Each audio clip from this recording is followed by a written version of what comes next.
Hello भाई, सभी को जय हिंद। कैसी है मेरी फौज? हाउ दैट जोश मेरे भाई। एक 2 मिनट में लेट हुआ हूं, उसके लिए क्षमा प्रार्थी हूं मेरे भाई। चलिए, हमारे साथ लकी भाई, बीजू भाई आ चुके हैं। अच्छा मेरे भाई, बीजू भाई तो आपके सामने खड़ा है।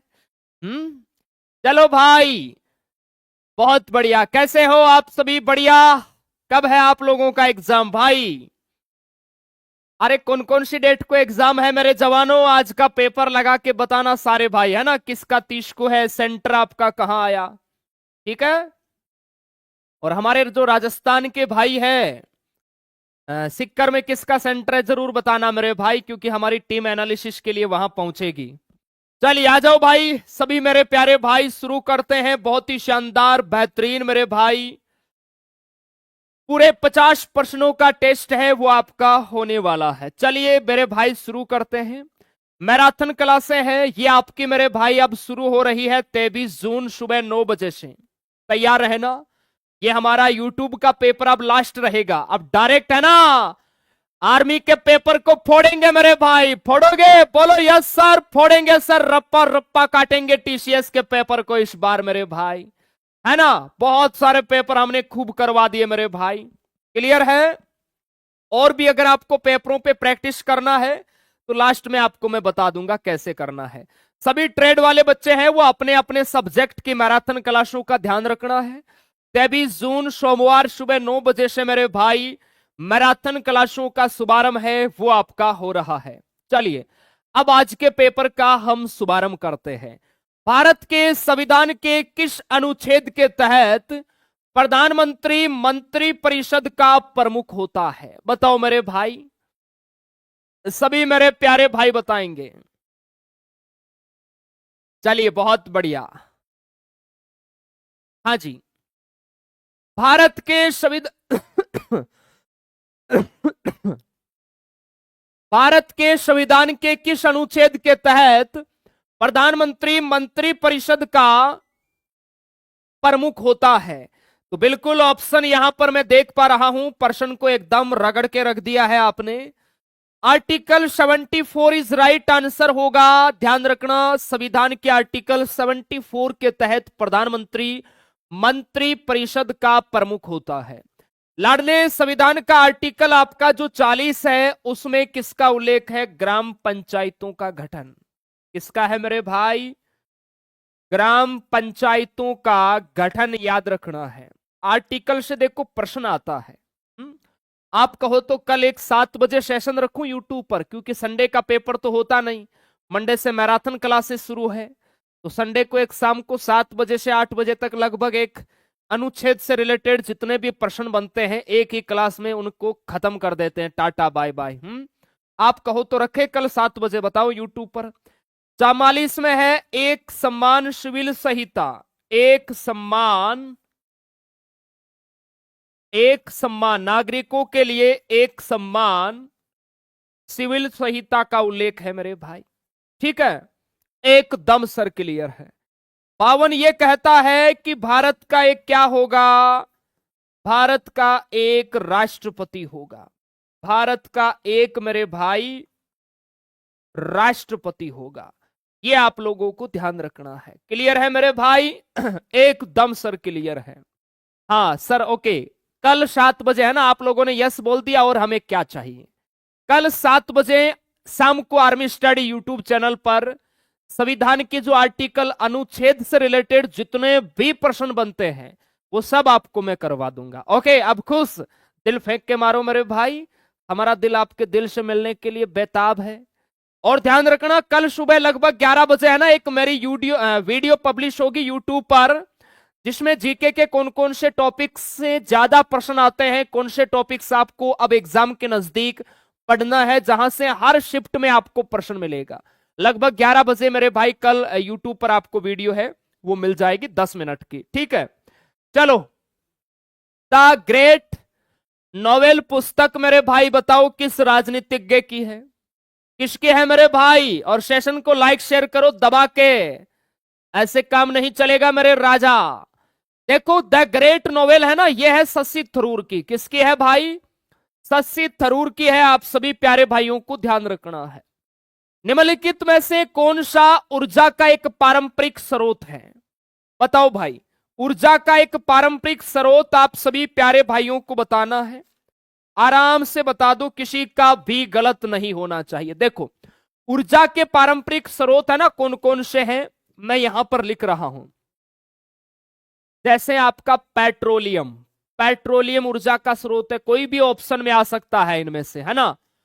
लकड़ी है, ये भी आपका मेरे भाई एक ऊर्जा का स्रोत है, ध्यान रखना। लकड़ी है, चारकोल भी है, ध्यान रखना। इसके अलावा देखो, सूखा गोबर, इसके अलावा देखो खनिज तेल, इसके अलावा देखो मेरे भाई प्राकृतिक गैस, इसके अलावा देखो कोयला, है ना। तो इनमें से कोई भी आपको ऑप्शन में मिल सकता है जो एक पारंपरिक स्रोत है मेरे भाई ऊर्जा का। यह आप सभी प्यारे भाइयों को ध्यान रखना है। नेक्स्ट है 1906 में स्थापित अखिल भारतीय मुस्लिम लीग के प्रथम अध्यक्ष कौन थे? बताओ भाई, प्रथम स्थायी अध्यक्ष आप कह सकते हैं। बताओ मेरे जवानों। हाँ, बहुत बढ़िया भाई, आंसर आपने गजब के दिए हैं, शानदार। अक्सर फौजी, बहुत बढ़िया। देखो, 1906 में अखिल भारतीय मुस्लिम लीग की जो स्थापना है वो सलीमुल्लाह खां और आगा खां तर्तीय ने की थी, लेकिन ये सह संस्थापक थे, ये आपके प्रथम अध्यक्ष थे आगा खां तर्तीय। याद रखना है आप सभी प्यारे भाइयों को। चलिए, 1951 की जनगणना के अनुसार भारत की साक्षरता बताओ मुझे कितनी थी? 2011 की तो आपको पता है, 1951 की बताओ मेरे भाई। शिवम सिंह राजपूत, बहुत बढ़िया, क्या बात है, शाबाश। 1951 में थी 18.33, याद रखना, है ना। सब में 18.33 लिख रखा है भाई, ये कॉपी पेस्ट हो गया। चलिए, मुझे आप लोग बताओ 2011 की जनगणना के अनुसार, है ना, 2011 की जनगणना के अनुसार, 2011 की जनगणना के अनुसार मुझे आप लोग बताओ मेरे भाई भारत की कुल साक्षरता। ओके, चलिए सभी मेरे प्यारे भाई बताएंगे 2011 के अकॉर्डिंग बताओ भाई। हाँ, आंसर आने शुरू हो गए हैं, शाबाश। 74.04, जो मेरे प्यारे भाई 74.04 बता रहे हैं वो ठीक बता रहे हैं। ये 2011 के अकॉर्डिंग है ना। एग्जिट ध्यान रखना, तुक्के नहीं लगाना है, कोई कह रहा है 76 है, 70 है, ऐसे नहीं मेरे भाई। और 1951 में 18.33। निम्नलिखित में से प्राचीन भारत की कौन सी लिपि दाईं से बाईं ओर लिखी जाती है? बताओ भाई, सभी मेरे प्यारे भाई आंसर बताएंगे। बताओ मेरे जवानों, इनमें से कौन सी लिपि दाईं से बाईं ओर लिखी जाती है? और इसको पढ़ने का श्रेय किसको जाता है? बताओ, इस लिपि को पढ़ने का जो श्रेय है वो किसको जाता है? जेम्स प्रिंसेप, जेम्स प्रिंसेप, याद रखना है। और यह है आपकी खरोष्टी लिपि। कौन सी है सर? खरोष्टी, बहुत बढ़िया भाई। ऑप्शन जितने भी प्यारे भाई यहां डी बता रहे हैं ठीक बता रहे हैं। चलिए, नेक्स्ट है वर्तमान में 16वें वित्त आयोग के अध्यक्ष बताओ मुझे। वर्तमान में 16वें वित्त आयोग के अध्यक्ष कौन है भाई? वर्तमान में कौन क्या है ये सब अच्छे से तैयार कर लेना भाई। क्लियर है? करंट जीके के 2 से 3 प्रश्न आएंगे और आर्मी स्टडी का कैप्सूल करंट जीके का अगर आपके पास नहीं है तो आप अमेजोन से ऑर्डर कर देना, क्योंकि अमेजोन से आज ऑर्डर करोगे तीसरे दिन आ जाएगा। अमेजोन की डिलीवरी फास्ट होती है, फ्लिपकार्ट की थोड़ी डिले होती है, कोई बच्चा अगर लेना चाहे तो। हाँ जी, अरविंद पनगड़िया है मेरे भाई, ऑप्शन बी राइट होगा। आईपीएल 2025 में गुजरात टाइटंस के कप्तान बताओ मुझे। देखो, आईपीएल आप लोगों ने खूब देखा, 2024 में ना ऐसे ऐसे प्रश्न आए थे कि भाई साहब महेंद्र सिंह धोनी आईपीएल में कौन सी टीम से खेलते हैं, है ना। प्रश्न आ गया, शुभमन गिल आईपीएल टीम में कौन सी टीम से खेलते हैं? प्रश्न आ गया, बताओ भाई साहब, आपके वैभव सूर्यवंशी ने 2025 में आईपीएल में किस टीम से खेला? ऐसे प्रश्न आते हैं, है ना? लेकिन उनको फोड़ दोगे, मुझे विश्वास है आप पर, क्योंकि आप क्रिकेट लवर हो मेरे भाई। तो गुजरात के थे आपके मेरे भाई शुभमन गिल थे ना? कौन थे? शुभमन गिल थे आपके गुजरात के, ध्यान रखना मेरे भाई। मुंबई के कौन थे भाई? मुंबई इंडियंस के कप्तान एमआई, मुंबई इंडियंस के कप्तान मेरे लाला हार्दिक पांड्या। अक्षर पटेल ये आपके दिल्ली कैपिटल्स के थे मेरे भाई, याद रखना है। क्लियर है? अक्षर पटेल है ना? और रजत पाटीदार है, ये आरसीबी के थे मेरे भाई, आरसीबी के कप्तान। याद रखना, ऐसे प्रश्न है ना एग्जाम के अंदर बनते हैं भाई, किसी का भी गलत नहीं होना चाहिए। चलो हाँ, वैभव सूर्यवंशी आरआर, बहुत बढ़िया। मुझे बताओ मेरे भाई, जो आपके प्रसिद्ध कृष्णा है वो कौन सी टीम से है? साई सुदर्शन कौन सी टीम से है? बताओ, याद रखना है, ये प्रश्न आएंगे भाई। दल खाई किस राज्य का लोक नृत्य है? बताओ, दल खाई किस राज्य का है? सेशन को दबा के लाइक ठोको यार। मंडे 23 जून सुबह 9 बजे से मैराथन क्लासों का आगाज हो रहा है और आपके अंदर जोश नहीं दिखाई दे रहा है। दल खाई है ना, ये उड़ीसा का है। कहां का है सर दल खाई? उड़ीसा का है मेरे भाई। हाँ हाँ हाँ, गुजरात गुजरात, बहुत बढ़िया जीटी, शाबाश, तैयारी अच्छी है आपकी, नो डाउट मेरे भाई। देखो नागालैंड का याद रखना, चांगई नृत्य है ना, चांगई नृत्य। इसके अलावा देखो मणिपुर की मैं बात करूं मेरे भाई, तो मणिपुर का है थंबल चोंगप्पा, याद रखना, थंबल चोंगप्पा, है ना? और हिमाचल प्रदेश की मैं बात करूं मेरे लाला, तो नाटी, याद रखना, नाटी। ठीक है, एकदम क्लियर है। भारत में हर साल शहीद दिवस कब मनाते हैं? बताओ मेरे भाई, हर साल शहीद दिवस कब मनाते हैं मेरे भाई? सर तुक्का बैठ गया। हाँ तुक्के है ना, तुम तो बड़े तुक्केबाज हो मेरे भाई। शहीद दिवस हम 30 जनवरी को मनाते हैं, ठीक है। 2 अक्टूबर को अंतर्राष्ट्रीय अहिंसा दिवस और गांधी जयंती है, वो मनाई जाती है। ये हमारा राष्ट्रीय पर्व भी है, ध्यान रखना। क्लियर है? एकदम क्लियर है। 22 मई को बताओ क्या मनाते हैं? अंतर्राष्ट्रीय, इंटरनेशनल, याद रखना है ना, अंतर्राष्ट्रीय जैव विविधता दिवस मनाते हैं, अंतर्राष्ट्रीय जैव विविधता दिवस मनाते हैं भाई, याद रखना है। और 2 दिसंबर को क्या मनाते हैं? विश्व कंप्यूटर साक्षरता, विश्व कंप्यूटर साक्षरता। देखो दिवस का प्रश्न है ना, किसी शिफ्ट में आएगा, किसी में नहीं आएगा, ऐसे आता है, कंटिन्यू नहीं आता। लेकिन कुछ ऐसे सदाबहार टॉपिक है जहां से प्रश्न 100% आएगा। तो कल सुबह जैसे आपको ना लगभग 11 बजे के आसपास आर्मी स्टडी यूट्यूब चैनल पर आप लोग आना, वैसे नोटिफिकेशन भी आपको मिल जाएगा। द 10 मिनट शो का एक वीडियो मैंने रिकॉर्ड किया है, जिसके अंदर मेरे भाई कंप्लीट जीके के आपको कौन से टॉपिक्स पढ़ना है अंतिम दिनों में, क्योंकि सिलेबस तो बहुत बड़ा है। जो मैं टॉपिक्स आपको बताऊंगा बस उनको आप पढ़ के जाना, वहां से मोस्टली क्वेश्चन आपको मिल जाएंगे। हाँ जी, किस देश में पहला आधुनिक ओलंपिक खेल आयोजित किया गया मेरे भाई? अब देखते हैं क्या बताते हो आप। बताओ बताओ। है परवीन पाल ने प्रश्न लीक कर दिया ससुरे ने, नहीं तो देखना यहां अगर मैं एक ऑप्शन दे दूं ना, इनमें से कोई नहीं, तो मेरे भाई नेगेटिव मार्किंग तो है नहीं, लेकिन मान के चलिए जल्दीबाजी में बच्चा 70% यही आंसर करेगा, है ना मेरे भाई? करेगा ना? बिल्कुल करेगा। अब देखो मैंने लिखते ही है ना बताने भी शुरू कर दिए हैं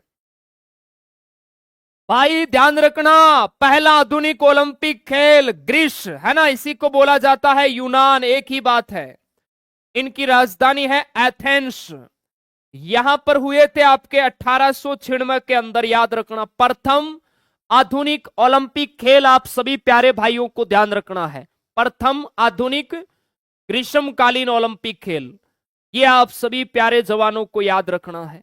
ठीक है बाबू, एकदम सर क्लियर है। और मुझे आप लोग बताओ मेरे भाई, प्रथम शीतकालीन ओलंपिक खेल बताओ, प्रथम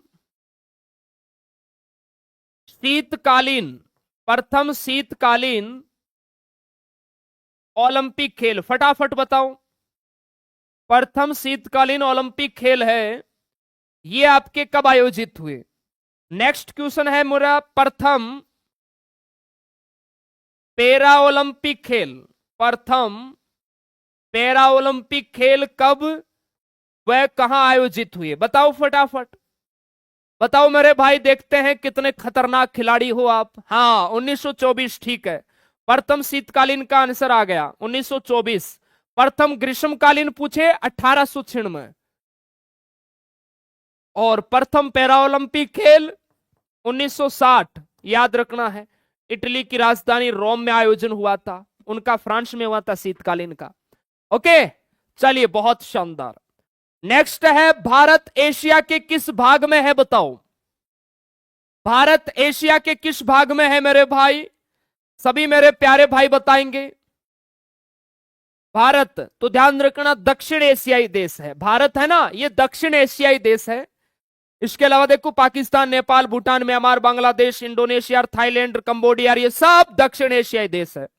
चलो, मौर्य काल में युक्त नामक अधिकारी किससे संबंधित है? देखो जीके में एक प्रश्न ऐसा आएगा जो आपको लगेगा पता नहीं ससुरा कहां से आ गया, उस प्रश्न की आदत में डाल रहा हूं, वैसा प्रश्न में लेके भी आया हूं, है ना। क्योंकि एक प्रश्न ऐसा आएगा मेरे भाई जो आपको लगेगा यार एग्जामिनर की खोपड़ी खराब थी, ऐसा प्रश्न दिया। बताओ भाई, इसका आंसर क्या लगाने वाले हो आप सभी जवान? अपना माइंड चेक करो मेरे भाई। मौर्य काल में युक्त नामक अधिकारी किससे संबंधित थे? राजस्व वसूली से, याद रखना है। नेक्स्ट है, एशिया की सबसे लंबी नदी बताओ। एशिया की बताना है लाला, विश्व की तो नील है ना। ये विश्व की सबसे लंबी नदी है, विश्व की सबसे लंबी नदी, क्लियर है।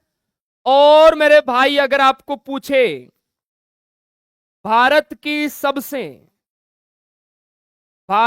सबसे लंबी नदी भारत की कौन सी हो जाएगी भाई? गंगा, याद रखना है, ठीक है। और एशिया की हो जाएगी आपकी यांगत्जे। ऑप्शन यहां पर बी मेरे प्यारे भाई बता रहे हैं, ठीक बता रहे हैं। चलिए, अमेरिका के वर्तमान उपराष्ट्रपति बताओ। अमेरिका के वर्तमान उपराष्ट्रपति बताना है, जल्दीबाजी में गलत नहीं करना है भाई। बताओ मेरे भाई फटाफट, क्या होगा आंसर? सभी मेरे प्यारे जवान बताएंगे भाई, बताओ बताओ बताओ। अमेरिका के वर्तमान उपराष्ट्रपति है जेडी वेंस।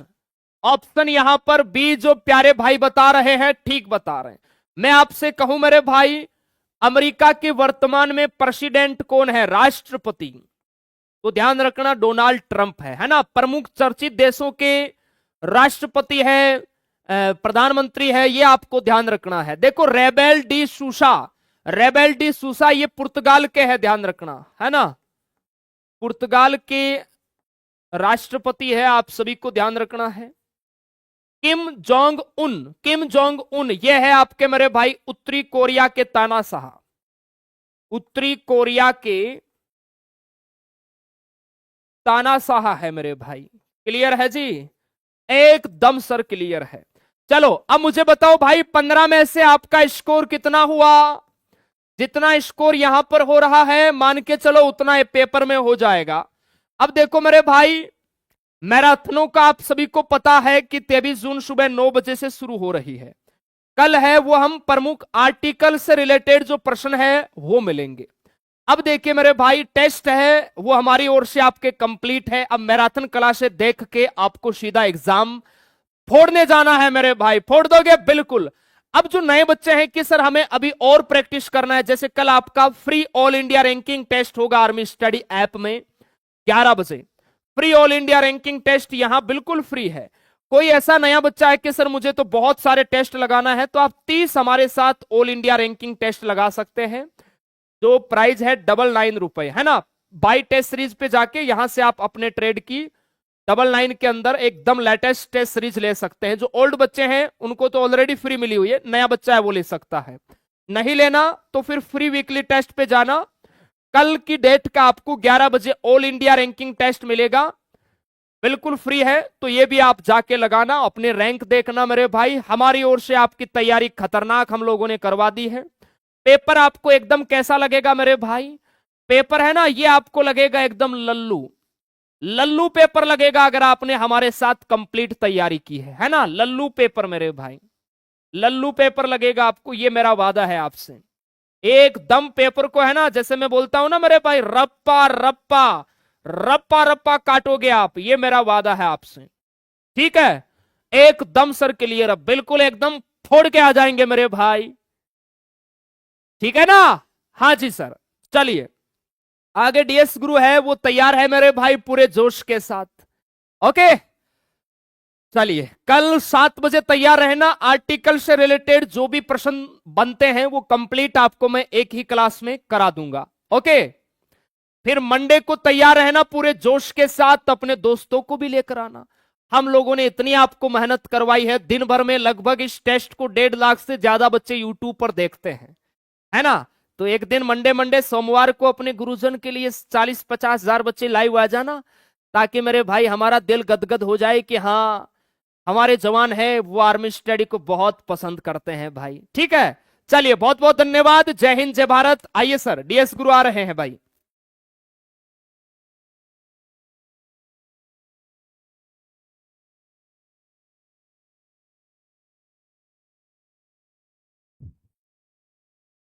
नमस्कार सभी दोस्तों का एक बार फिर से स्वागत। आर्मी स्टडी की इस दमदार यूट्यूब प्लेटफॉर्म पर आप सभी का स्वागत।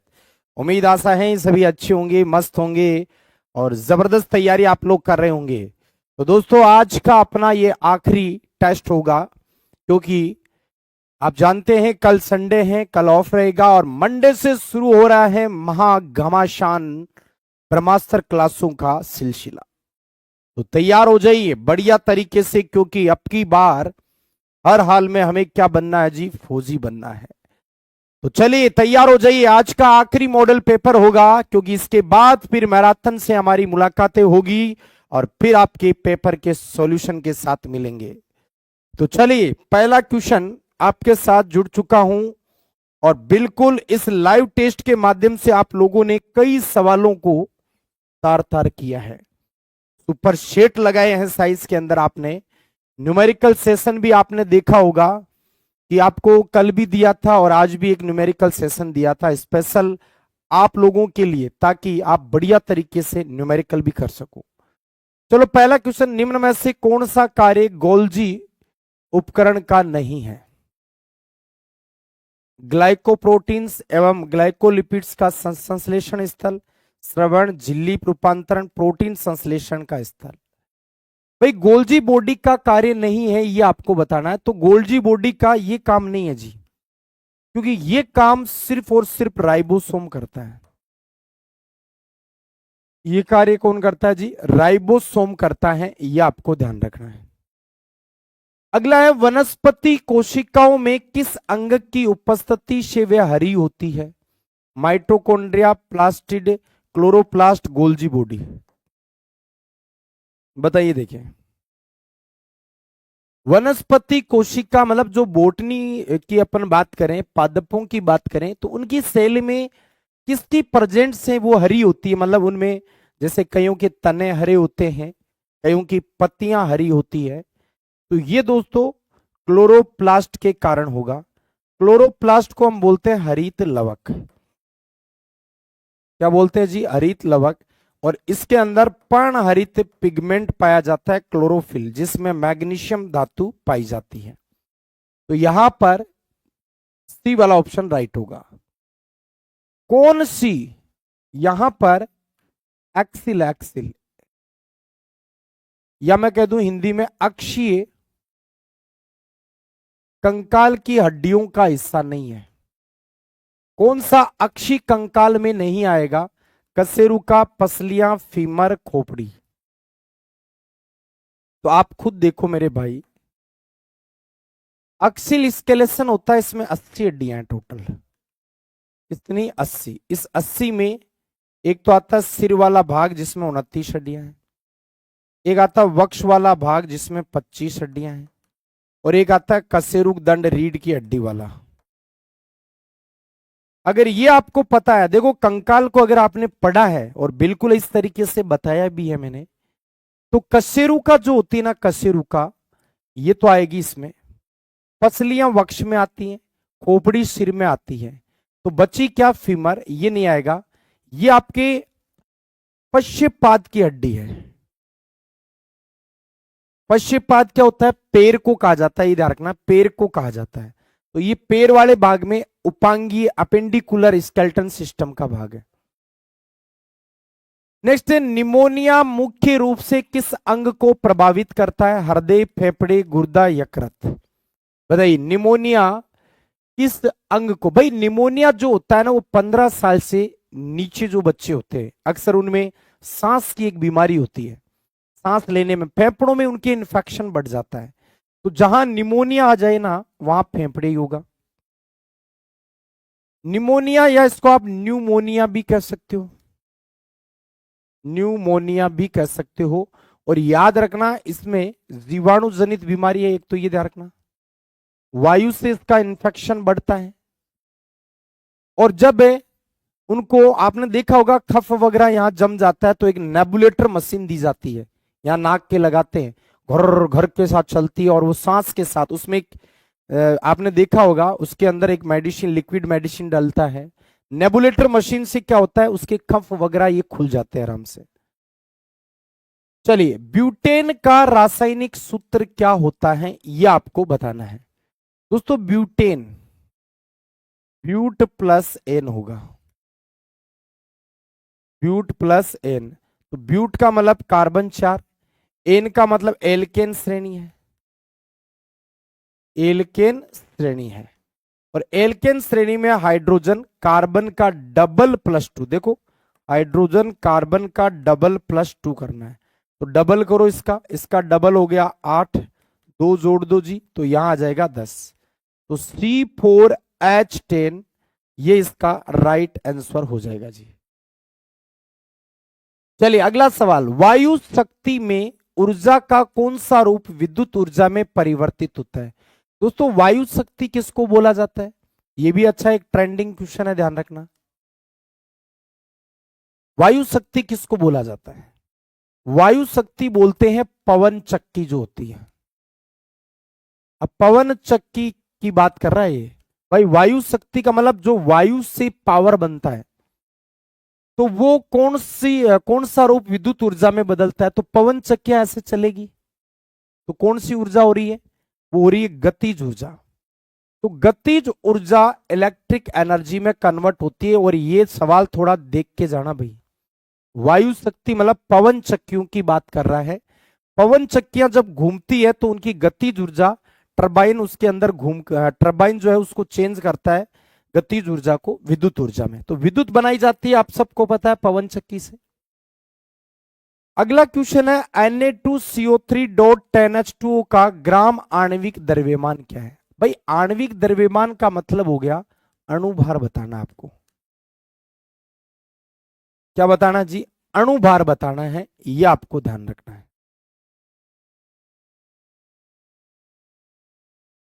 आने दो, देखिए क्या होगा इसका सही जवाब। तो चलो निकालते हैं, बहुत आसान निकालना, कोई हार्ड नहीं है काम ये। Na2CO3.10H2O परमाणु भारों का योग अणुभार होता है, तो सोडियम का 23, सोडियम 2 है तो गुणा 2, प्लस कार्बन का 12, प्लस ऑक्सीजन का आप जानते हैं 16 होता है। क्या होता है जी? 16। ऑक्सीजन 2 है तो गुणा 2, प्लस 10 अणु आपके जल के, तो जल का आपको पता है 18 होता है। नहीं पता तो निकाल सकते, नहीं तो याद होता है जल का तो 18। ये हो गया 46 प्लस 12 प्लस 32 प्लस ये 180। जोड़ दो इसको, 2 और 2 4, 4 6 10, 10 का 0 हासिल का 1, 9 3 12 13, 13 4 17 का 7 हासिल का 1, 1 और 1 2। ये लो जी 270 ग्राम इसका सही जवाब आ जाएगा।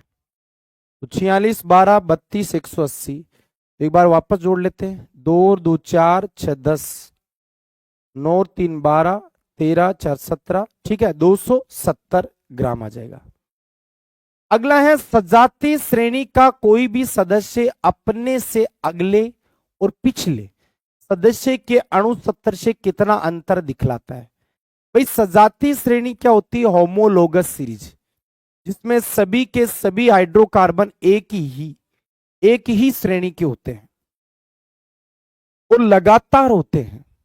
आप कोई भी लगातार दो उठा लो, जैसे मैंने लिया CH4 मेथेन और C2H6 एथेन, इनके बीच में डिफरेंस देखो क्या है।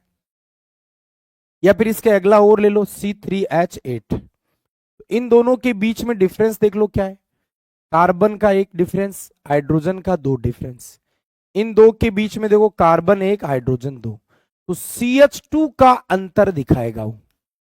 कितना अंतर? CH2 का अंतर होता है। ये भी सवाल बहुत तकड़ा है, क्योंकि इन सवालों पर बहुत कम बच्चों की नजर जाती है, लेकिन हमारी तो पूरी नजर ही टिकी हुई है इस पे।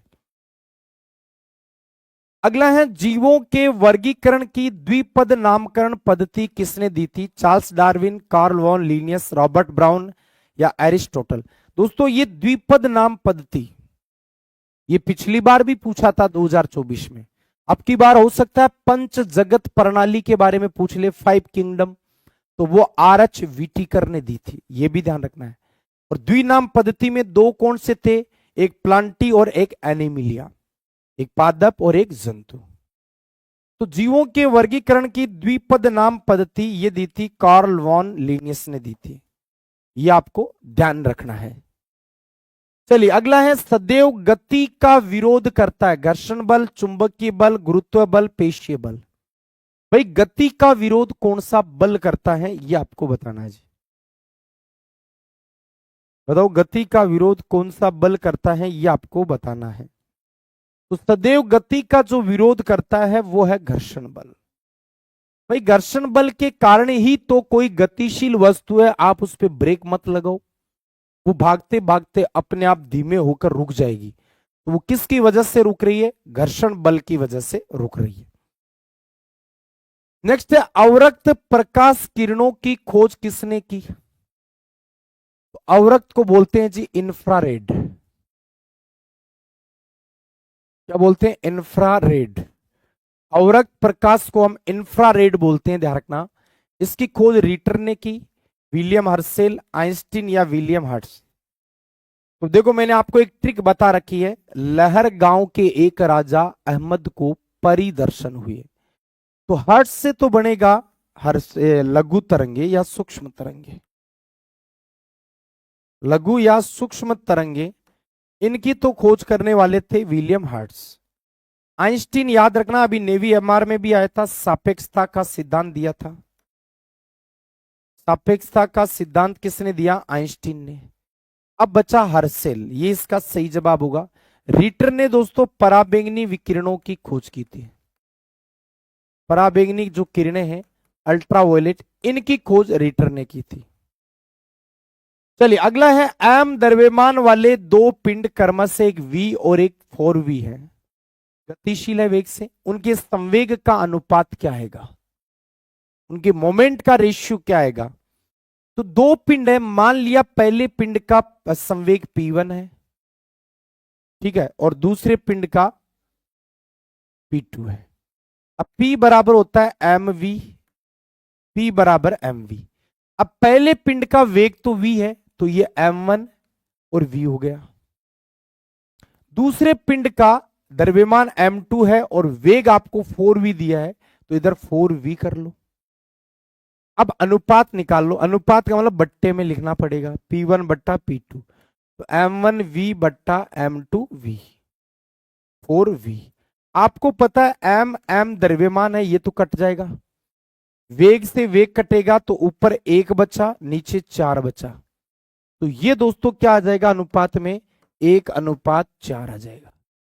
ये लो जी, बहुत आसान है, बस तरीके से करो, जैसा सवाल कह रहा है वैसे करते जाओ, अपने आप हो जाएगा। अगला है निम्न में से कौन सी राशि अदिश है? अदिश का मतलब स्केलर बताना है आपको, जिसमें दिशा नहीं है। जिसमें दिशा नहीं है वो अदिश होती है। आवेग तो सदिश है, त्वरण सदिश है, बल सदिश है, कार्य नहीं होगा जी। कार्य कैसी राशि है? कार्य मेरे भाई अदिश राशि हो जाएगी। कार्य कैसी राशि होगी? अदिश राशि। चलो नेक्स्ट, जल के अधिक क्वथनांक का कारण क्या है ये बताइए। इसकी विशिष्ट ऊष्मा, इसका अधिक हाइड्रोलेटिक स्थिरांक, जल के अणुओं का कम वियोजन, जल के अणु में हाइड्रोजन आबंध।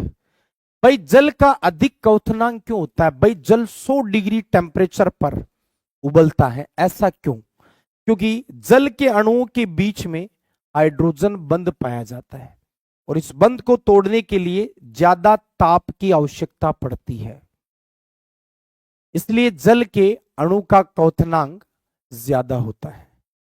चलिए जी लास्ट क्वेश्चन। ग्रीन हाउस प्रभाव मुख्य रूप से वायुमंडल में वृद्धि की वजह से है। Nitrogen, ozone, carbon dioxide, D का मतलब यहां डाइऑक्साइड है, और कार्बन मोनोऑक्साइड। ग्रीन हाउस प्रभाव क्या है जिसकी वजह से पृथ्वी का दिन प्रतिदिन तापमान बढ़ता जा रहा है? और ये बढ़ने का कारण पृथ्वी पर सबसे ज्यादा किस गैस की उपस्थिति? कार्बन डाइऑक्साइड, ये सबसे ज्यादा है। अब बताओ जी 15 में से आपने कितने सवालों का सही जवाब दिया है? और ये था दोस्तों आखिरी टेस्ट अपना आज, और अब मिलेंगे सोमवार को। तैयार है ना? पहले जीके, फिर मैथ, फिर साइंस, और उसके बाद करंट की, स्टैटिक, मतलब आपकी ज्योग्राफी, पॉलिटिकल, सबकी आएगी मैराथन। अगला सप्ताह आपका पूरा मैराथन के नाम चलेगा, तो पूरा मैराथन बढ़िया से लगाना और पूरा निचोड़। ये लास्ट है, अब थ्योरी पढ़ने का वक्त नहीं, इसके बाद अब सिर्फ मैराथन पढ़ के जाओ और कुछ भी नहीं, ठीक है? जय हिंद, जय भारत।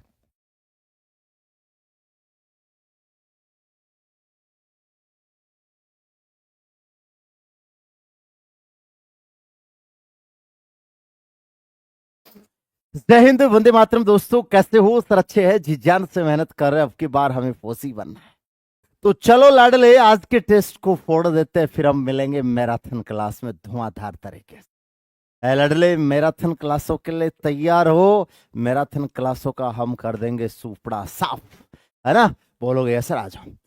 आज बोलोगे कि सर देख लीजिए आज मीडियम रखा गया है, क्योंकि जोश और जो सब होना चाहिए, क्योंकि टफ हार्ड सब हमने कर लिया है। तो आज हमने एकदम मॉडरेट रखा है, ताकि जोश जुनून हमारा बरकरार रहे, है ना? बोलोगे आज का बहुत नॉर्मल है। तो बोलोगे 18, 45, 72 का मैं से बताना है, तो 3 का भाग दो सर। 3 का भाग देंगे, जाता है जाता है जाता है। 9 का भाग दो, जाता है जाता है जाता है। 8 का 7 का नहीं जाता। अब 2 ऑप्शन आ गए, तो मेरे भाई मैं से का मतलब होता है महत्तम, और महत्तम का मतलब क्या होता है सर? बड़ा। महत्तम का मतलब क्या होता है सर? बड़ा होता है बड़ा। क्लियर है? बोलो यस सर। कौन सा ऑप्शन सही है? बी ऑप्शन है ना, वो आपका एकदम परफेक्टली आंसर है, सही है, कोई दिक्कत इसमें नहीं। कंफर्म है? आ जाओ। 9 महिलाएं एक काम को 24 दिन में कर सकती है, 8 महिलाएं कितने दिन में करेगी? तो सर 9 महिलाएं है ना, वो 24 दिन में कर सकती है, तो बताओ 8 महिलाएं कितने दिन में करेगी ये बताना है। 8 महिलाएं कितने दिन में करेगी ये बताना है, तो सोल्व कर दो। आ जाओ। देखो तो बोलोगे कि सर 8 तिया कितना हो गया सर? 24 हो गया, तो 9 तिया 27 आ गया, 27। तो कौन सा ऑप्शन सही है सर? बोलोगे कि सर हमारा बी ऑप्शन है ना, वो एकदम परफेक्टली आंसर सही है, कोई दिक्कत इसमें नहीं। आगे बढ़ जाओ। देखो 10 60 डिग्री का मान होता है, तो याद रखना है 10 60 डिग्री का मान। बोलोगे कि सर √3 होता है। 10 60 डिग्री का मान √3 होता है, √3। क्लियर है? बोलोगे सर कंफर्म है? आ जाओ। बोलोगे ठीक है सर, आगे बढ़ जाइए। सर एक रेलगाड़ी 40 किलोमीटर प्रति घंटे की चाल से चल रही है, तो 18 सेकंड में कितनी दूरी तय करेगी? तो दूरी का फॉर्मूला क्या है सर? दूरी का फॉर्मूला है चाल इंटू समय। दूरी का फॉर्मूला है चाल इंटू समय। चाल कितनी है सर? चाल हमारी 40 है, 40। तो 40 को चेंज कर लो, क्योंकि ये सेकंड है ना, तो इसको मीटर प्रति सेकंड में बदल लो, तो गुणा करवा दो 5/18। बोलोगे सर 18 से गुणा करवा दो, तो 18 से 18 कट जाएगा, कितना आ जाएगा सर? 200 आ जाएगा, 200। कौन सा आंसर सही है सर? फर्स्ट ऑप्शन है ना, वो आपका एकदम परफेक्टली आंसर सही है, कोई दिक्कत नहीं। किसी संख्या का 40% 20 है, किसी संख्या का 40% कितना है सर? 20 है, तो 25% कितना होगा? देखो 40% का मान है ना मेरे भाई, 40% का मान कितना है सर? 40% का मान 20 है। 20 बोलोगे यस सर। 25 का निकालना है तो एक बार आप निकालने के लिए भाग कर दो। 20 में किसका भाग कर देंगे? 40 का। और बोलोगे सर 25 निकालना है तो 25 से गुणा करवा दो। तो बोलोगे कि सर यहाँ पे 20 दूना कितना हो गया? 40। 25 में 2 का भाग देंगे तो 12.5 आ जाएगा। 12.5। तो बोलोगे कौन सा आंसर आ जाएगा सर? डी ऑप्शन है ना, वो आपका एकदम परफेक्टली आंसर हो जाएगा। कोई दिक्कत इसमें नहीं है। एक त्रिभुज का एक समकोण है। एक त्रिभुज का एक क्या है लाडले? समकोण है। बना लो, आ जाओ। बोलोगे यस सर ये त्रिभुज है। तो बोलोगे सर ये 90 डिग्री है, समकोण है। एक कोण तो समकोण है। बोलोगे ठीक है। बोलोगे कि दूसरा 50 डिग्री है। दूसरा 50 डिग्री है। तो तीसरा बताना है कि भाई साहब तीसरा कितना आएगा। तो इनका योग होता है ना वो 180 होता है। इनका योग कितना होना चाहिए सर? इनका योग है ना 180 डिग्री होना चाहिए। इनका योग कितना होना चाहिए? 180। तो 90 मेरे पास है, 50 मेरे पास है, 140 हो गया। 180 में से 140 निकालेंगे ना तो सर ये 40 डिग्री बच जाएगा। 40 डिग्री। कौन सा आंसर सही है सर? बोलोगे कि सर फर्स्ट ऑप्शन है ना, वो आपका एकदम परफेक्टली आंसर सही है। एक आयत का क्षेत्रफल 180 है, लंबाई 10 है, तो परिमाप क्या होगा? तो परिमाप होता है ना मेरे भाई, ये आपका होता है 2 कोष्टक L प्लस बी। 2 कोष्टक L प्लस क्या होता है सर? बी होता है। बी। तो जरा बताइए पहले लंबाई चौड़ाई। सर देखो 2 कोष्टक लंबाई कितनी है? 10। चौड़ाई हमें नहीं पता, चौड़ाई निकालनी पड़ेगी पहले। पहले क्या निकालनी पड़ेगी सर? चौड़ाई। तो आ जाओ। तो सर क्षेत्रफल होता है लंबाई इंटू चौड़ाई। क्षेत्रफल होता है लंबाई इंटू चौड़ाई। तो मान रख दो। सर मान रखेंगे ना तो लंबाई कितनी है सर? लंबाई हमारी 10 है। चौड़ाई हमें नहीं पता सर। तो क्षेत्रफल कितना है सर? 180 है। गुणा में है, भाग दे दो। गुणा में है ना, भाग दे दो। तो बोलोगे सर बी की वैल्यू कितनी आ जाएगी सर? 18 आ जाएगी। 18। तो यहाँ पे 18 रख दो। बोलोगे सर यहाँ पे 18 रख देंगे ना तो बोलोगे सर 28 28 दूना कितना आ जाएगा? 56 आ जाएगा। 56। तो बोलोगे कि सर कोई दिक्कत नहीं है, फर्स्ट ऑप्शन है ना वो आपका एकदम परफेक्टली आंसर है सही है। कोई दिक्कत इसमें नहीं है। बताओ अब इसको गुणा करके बताओ। 36 को 34 से, 34 को 0 से, 0 को 10 से। अब 0 को आप किसी से ही गुणा करवाओ, सब सिस्टम 0 हो जाता है। 0 को आप किसी से गुणा करवाओ, 0 को आप किसी से गुणा करवाओ, सब सिस्टम क्या हो जाता है? 0 हो जाता है। 0। आगे देखिए sir 20a plus 15, 13a plus 43। तो ए का मान बताना है। तो बोलोगे देखो सर 20a, बोलोगे ठीक है सर, प्लस क्या आ जाएगा सर? 15। अब यहाँ पे क्या आ गया सर? 13a। और इधर कितना आ गया सर? 43 आ गया। 43। अब बोलोगे कि सर पक्षांतरण कर लो। ये 13 इधर जाएगा ना तो माइनस का हो जाएगा, माइनस का। तो 20a माइनस कितना हो गया सर? 13a। इधर कितना हो गया सर? इधर हो गया 43। आप बोलोगे कि सर ये इधर जाएगा ना तो ये माइनस का हो जाएगा, माइनस का 15 हो जाएगा। तो बोलोगे सर ये कितना आ जाएगा? 7a। और ये कितना आ जाएगा सर? माइनस कर दो। माइनस करोगे तो 13 में से 5 गया तो 8 बच गया। 28 आ गया। 28। गुणा में है तो भाग दे दो। गुणा में है ना तो भाग दे दो। 28 में 7 का भाग दे दो। कितना आंसर आ जाएगा सर? 4 आ जाएगा। 4। तो कौन सा ऑप्शन सही है सर? सी ऑप्शन है ना, वो आपका एकदम परफेक्टली आंसर है सही है। कोई दिक्कत इसमें नहीं। कंफर्म है? 1 से 50 तक का योग ज्ञात करो। 1 से 50 तक का योग ज्ञात करो। तो योग का फॉर्मूला क्या होता है सर? n प्लस 1 अपॉन कितना है सर? 2 है। 2। तो बोलोगे सर ये 50 है और ये भी कितना है सर? 50 है। तो ये आ जाएगा 50 इंटू 51। बट्टा कितना है सर? बट्टा 2 है। 2। तो सर 2 से भाग देंगे ना तो बोलोगे सर ये आ जाएगा कितना? बोलोगे सर 2 से भाग देंगे तो 25 आ जाएगा। 25। तो ये आ जाएगा 25 पंज 125। कितना बच गया? 25 पंज 125। तो बच गया 2। 25 पंज 125 और 2 कितना हो गया? 127 आ गया। 1275। बोलोगे कि सर कौन सा ऑप्शन सही है? बी ऑप्शन है ना, वो हमारा एकदम परफेक्टली आंसर है सही। आ जाओ। कोई राशि 10% की साधारण ब्याज की दर से कितने समय में 3 गुनी हो जाएगी? तो वही है, गुना वाला प्रश्न है, साधारण ब्याज का गुना वाला। मेरे पास 100 रुपए है, 100 से कितना गुना हो गया सर? 3 गुना मतलब 300। 100 का कितना गुना हो गया सर? 100 का 3 गुना मतलब 300 हो गया। 100 का 3 गुना मतलब 300 हो गया। तो बोलोगे सर ये कितना आ जाएगा सर? 200 आ जाएगा। 200 भाग किसका कर दो सर? 10 का कर दो। 0 से 0 तो आंसर कितना आ जाएगा सर? 20। तो डी ऑप्शन है ना, वो आपका एकदम परफेक्टली आंसर है सही है। कोई दिक्कत इसमें नहीं है। कंफर्म है? बोलोगे यस सर, कोई दिक्कत इसमें नहीं है। आ जाओ। एक चतुर्भुज के कोण है 150, 80 और 70। एक तो देखो 150 है, एक कितना है सर? 70 है, और एक कितना है सर? एक हमारा 80 है। चौथा कोण निकालना, x मान लो। इनका योग कितना होता है? इनका योग 360 होता है। इनका योग कितना होता है सर? इनका योग 360 होता है। तो कितना हो जाएगा सर? इनको जोड़ेंगे तो ये आ जाएगा 300 प्लस आ जाएगा x बराबर कितना हो जाएगा सर? 360 हो जाएगा। 360 ये इधर जाएगा ना तो ये माइनस का हो जाएगा, माइनस का। x बराबर कितना आ जाएगा सर? 360 में से माइनस कर दो 300, तो बोलोगे सर कितना डिग्री आ जाएगा, 60 आ जाएगा 60। कौन सा ऑप्शन सही है सर, बी ऑप्शन है ना, ये हमारा एकदम परफेक्टली आंसर सही आ जाओ। 2π/5 को कोण में बताना, ये रेडियन है, तो देखो इसको बदलने के लिए किससे गुणा करवाते हैं, रेडियन को डिग्री में बदलने के लिए 180/π से गुणा करवाते हैं।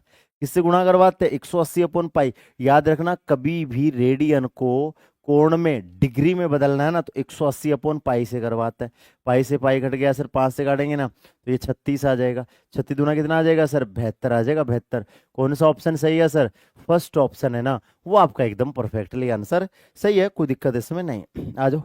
एक गोले की त्रिज्या 2:3 है, गोले की त्रिज्या 2:3 है, आयतन बताना है। तो देखो त्रिज्या कितनी है सर, त्रिज्या हमारी 2:3 है। गोले की त्रिज्या कितनी है सर, गोले की त्रिज्या है ना 2:3 है। आयतन बताना, आयतन क्या आ जाएगा, 4/3 πr³, 4/3 πr³ आ जाएगा। 4/3 क्या आ जाएगा सर, πr³। तो 4/3 से कोई मतलब नहीं, पाई से कोई मतलब नहीं, r का क्यूब करना। तो सर ये 2 का क्यूब, बोलोगे कि सर ये 3 का क्यूब, तो ये आ जाएगा 8×27 आ जाएगा। कितना आ जाएगा सर, 8×27 आ जाएगा। बोलोगे कि सर बी ऑप्शन है ना, वो आपका एकदम परफेक्टली आंसर सही है, कोई दिक्कत इसमें नहीं है। आगे बढ़े, बोलोगे सर आगे बढ़ जाओ। देखो धनाधन चलने दीजिए। एक वृत्त का व्यास 14 सेमी है, क्षेत्रफल बताना है। देखो व्यास है ना, व्यास वो आपका कितना 14, तो त्रिज्या कितनी हो जाएगी सर, त्रिज्या आपकी 7 हो जाएगी। त्रिज्या आपकी कितनी हो जाएगी, आधी। क्षेत्रफल क्या होता है, πr²। क्षेत्रफल क्या होता है सर, πr² होता है, πr²। मान रख दो, आ जाओ। पाई का मान 22/7, त्रिज्या को 2 बार लिख दो, 7 × 7 तो कट जाएगा, तो 7 से 7 कट जाएगा सर, तो कितना आ जाएगा, 154 आ जाएगा। डी ऑप्शन है ना, वो आपका आंसर हमारा सही है, कोई दिक्कत इसमें नहीं। आ जाओ सर, अगला पद निकालना है। रीजनिंग का सीरीज का पर्सन तो कंफर्म आएगा भाई, सीरीज का पर्सन कंफर्म आएगा, हर बार आता है।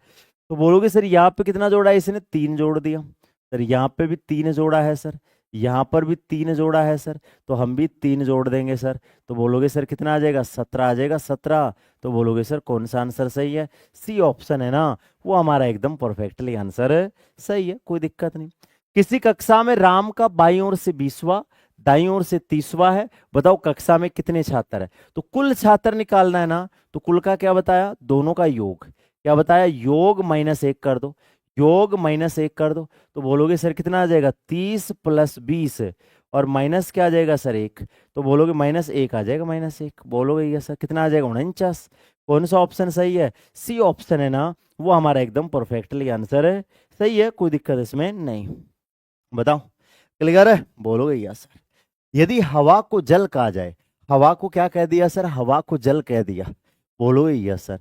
और बोलोगे सर जल को हरा कह दिया, और सर हरा को धूल कह दिया, धूल को पीला कह दिया, तो बताओ पीला को बादल कह दिया, तो बताओ मछली कहाँ रहेगी, मछली रहती है जल में, मछली कहाँ रहती है, जल में। तो जल का नया नाम क्या है, जल का नया नाम है हरा, जल का नया नाम क्या दे दिया, हरा। तो अब मछली जल में नहीं रहेगी, अब मछली हरा में रहेगी, हरा में। बोलोगे कि सर डी ऑप्शन सही है, डी क्लियर है। और मछली कहाँ रहेगी सर, और मछली हरा में रहेगी, हरा। आगे देखिए लाडले, अगला प्रश्न देखो, संडे को ये लिखा जाता है, देखो संडे को ये लिखा जाता है, तो बताओ इसको क्या लिखेंगे। तो बोलोगे देखो SUNDAY, संडे को क्या लिखा है इसने, संडे को लिखा है, बोलोगे सर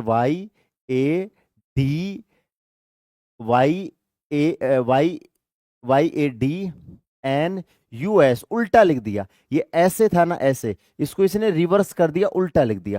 भाई ये ऐसे था ना, इसको उठा के यू लिख दिया, उल्टा लिख दिया, उल्टा। तो आप भी इसको उल्टा लिख दो। देखो आप बोलोगे सर एन है, इसको उल्टा लिखेंगे, पहले एन लिखेंगे, फिर ओ लिखेंगे, फिर आई लिखेंगे, फिर टी लिखेंगे, फिर ए लिखेंगे, फिर ई लिखेंगे, फिर आर लिखेंगे, और फिर क्या लिखेंगे, सी लिखेंगे। तो बोलोगे सर लास्ट में आना चाहिए ERC, बोलोगे सर ये आ जाएगा आपका कौन सा, बोलोगे सर सी ऑप्शन आ जाएगा, NYTAERC। तो बोलोगे सर कौन सा ऑप्शन हो जाएगा, सी ऑप्शन है ना, वो आपका एकदम परफेक्टली आंसर हो जाएगा। ये आपका रिश्ता का HW रहेगा मेरे भाई, रिश्ता का HW रहेगा, जिसका कमेंट में जवाब करना है। आज आपके 20 में से 20% सही होने चाहिए थे, ठीक है। और अब मिलेंगे लाडले किसमें, बोलोगे कि सर मैराथन क्लास में। मैराथन क्लास आपको पता है कि भाई साहब पहले 23 तारीख को विजू सर की है, 24 तारीख को भाई साहब सुबह 9 बजे।